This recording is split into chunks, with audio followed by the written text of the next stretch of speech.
ஆசிய கோப்பை இறுதிப் போட்டியில் இந்தியா மகளிர் ஆசிய கோப்பை T20 தொடர் இறுதிப் போட்டிக்கு இந்திய மகளிர் அணி முன்னேறி இருக்கிறது. முதல் அரையிறுதி ஆட்டத்தில் வங்கதேச அணியை 10 விக்கெட்டுகள் வித்தியாசத்தில் இந்திய அணி வீழ்த்தியிருக்கிறது. முதலில் பேட்டிங் செய்த வங்கதேசம் 20 ஓவர்களில் 8 விக்கெட் இழப்பதற்கு 80 ரன்கள் மட்டுமே எடுத்தது. 11 ஓவர்களில் விக்கெட் இழப்பின்றி 83 ரன்கள் எடுத்து இந்திய மகளிர் அணி அந்த T20 இறுதிப் போட்டிக்கு தகுதி பெற்றிருக்கிறது.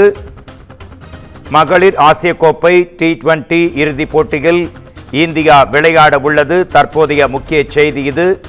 வங்கதேசுக்கு எதிரான T20 அரையிறுதிப் போட்டியில் 10 விக்கெட்டுகள் வித்தியாசத்தில் இந்திய அணி அபார வெற்றி பெற்றிருக்கிறது.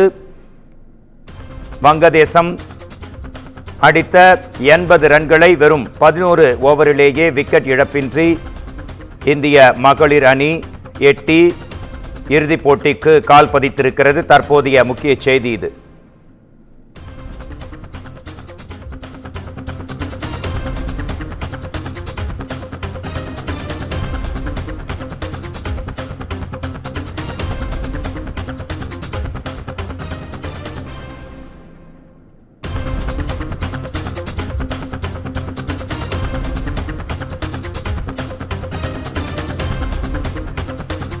தற்போதைய முக்கிய செய்தி, ஆசிய கோப்பை இறுதிப் போட்டிக்கு இந்திய மகளிர் அணி தகுதி பெற்றிருக்கிறது.